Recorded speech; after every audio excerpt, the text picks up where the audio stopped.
बिस्मिल्लाहिर्रहमानिर्रहीम।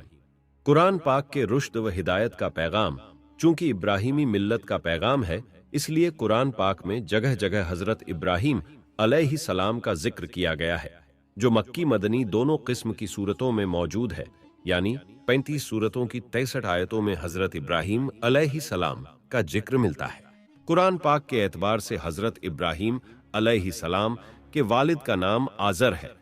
हजरत इब्राहीम के हालात के साथ उनके भतीजे हजरत लूत अलैहिस्सलाम और उनके बेटों हजरत इस्माइल अलैहिस्सलाम और हजरत इसहाक अलैहिस्सलाम के वाक़ियात भी वाबिस्ता हैं। इन तीनों पैगंबरों के तफसीली हालात इनके तज़किरों में बयान किए गए हैं।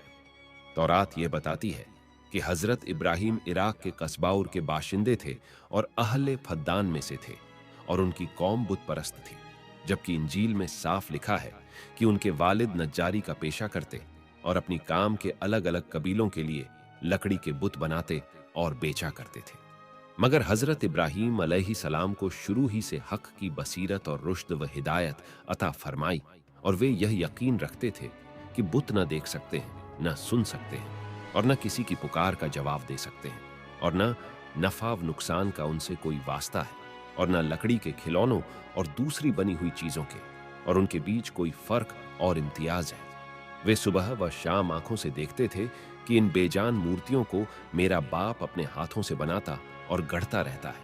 और जिस तरह उसका दिल चाहता है नाक कान आंखें गढ़ लेता है और फिर खरीदने वालों के हाथ बेच देता है। तो क्या ये खुदा हो सकते हैं, या खुदा जैसे, या खुदा के बराबर हो सकते हैं?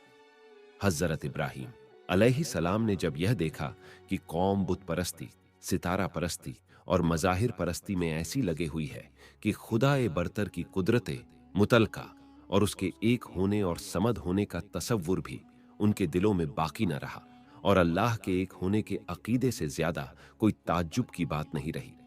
तब उसने अपनी हिम्मत चुस्त की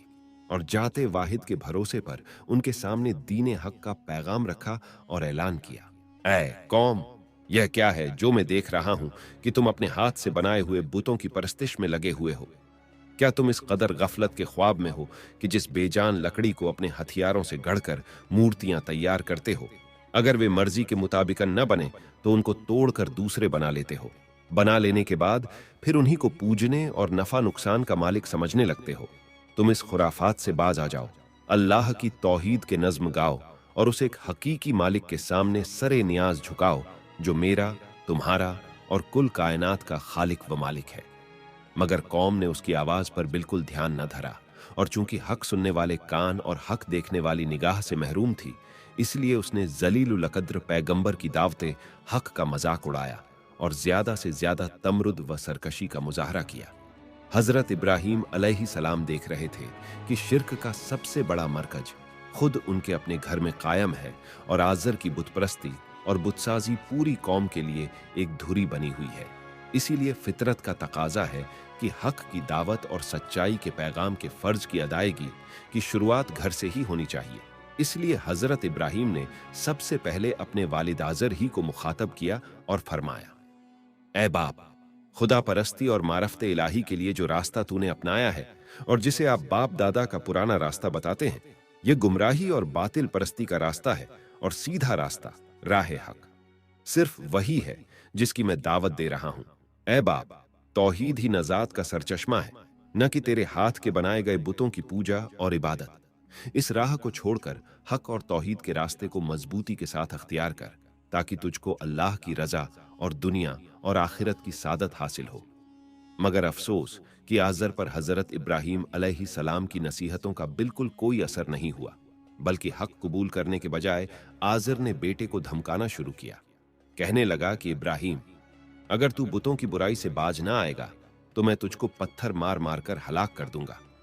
हजरत इब्राहीम ने जब यह देखा कि मामला हद से आगे बढ़ गया, और एक तरफ अगर बाप के एहतराम का मसला है तो दूसरी तरफ फर्ज की अदायगी, हक की हिमायत और अल्लाह के हुक्म की इताअत का सवाल, तो उन्होंने सोचा और आखिर वही किया जो ऐसे ऊंचे इंसान और अल्लाह की जलीलुल क़द्र पैगंबर के शाया निशान था। उन्होंने बाप की सख्ती का जवाब सख्ती से नहीं दिया, हकीर समझने और जलील करने का रवैया नहीं बरता, बल्कि नहीं, लुत्फ व करम और अच्छे अखलाक के साथ यह जवाब दिया, ए बाप, अगर मेरी बात का यही जवाब है तो आज से मेरा तेरा सलाम है। मैं अल्लाह के सच्चे दीन और उसके पैगाम हक को नहीं छोड़ सकता और किसी हाल में बूतों की परस्तिश नहीं कर सकता। मैं आज तुझसे जुदा होता हूँ, मगर गायबाना बारगाहे इलाही में बख्शीश तलब करता रहूंगा ताकि तुझको हिदायत नसीब हो और तू अल्लाह के अजाब से नजात पा जाए। मेरा बाप और बेटे के दरमियान जब मेल की कोई शक्ल न बनी और आज़र ने किसी तरह इब्राहिम की रुश्द व हिदायत को कबूल न किया, तो हजरत इब्राहिम ने आज़र से जुदाई अख्तियार कर ली और अपनी हक की दावत और रिसालत के पैगाम को फैला दिया। और अब सिर्फ आज़र ही मुखातब न रहा, बल्कि पूरी कौम को मुखातब बना लिया। मगर कौम अपने बाप दादा के दीन को कब छोड़ने वाली थी? उसने इब्राहिम की एक न सुनी और हक की दावत के सामने अपने बातिल माबूदों की तरह गूंगे, अंधे और बहरे बन गए। और जब इब्राहिम ने ज्यादा जोर देकर पूछा कि यह तो बतलाओ कि जिनकी तुम पूजा करते हो ये तुम्हें किसी किस्म का भी नफा या नुकसान पहुंचाते हैं, कहने लगे कि इन बातों के झगड़े में हम पड़ना नहीं चाहते। हम तो ये जानते हैं कि हमारे बाप दादा यही करते चले आए हैं, इसलिए हम भी वही कर रहे हैं। तब हजरत इब्राहिम ने एक खास अंदाज से ए खुदा की हस्ती की तरफ तवज्जोह दिलाई और फरमाने लगे, मैं तो तुम्हारे इन सब बूतों को अपना दुश्मन जानता हूं, यानी मैं इनसे बेखौफ व खतर होकर इनसे जंग का ऐलान करता हूं कि अगर यह मेरा कुछ बिगाड़ सकते हैं तो अपनी हसरत निकाल लें। अलबत्ता मैं उस हस्ती को अपना मालिक समझता हूं जो तमाम जहानों का परवरदिगार है,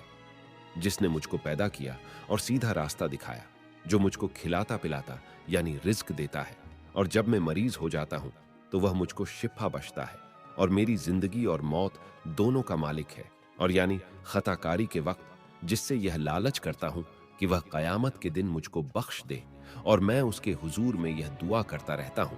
ए परवरदिगार, तू मुझको सही फैसले की ताकत अता फरमा और मुझको नेकों की सूची में दाखिल कर और मुझको जुबान की सच्चाई अता कर और जन्नते नईम के वारिसों में शामिल कर। मगर आज़र और आज़र की कौम के दिल किसी तरह हक कबूल करने के लिए नर्म न हुए और उनका इनकार हद से गुजरता ही गया। इंशाअल्लाह अगले पाठ में हम कौम की सितारा परस्ती और कौम के नसीहत के लिए इब्राहिम अलैहि सलाम की बुतों से बगावत को तफसील में देखेंगे।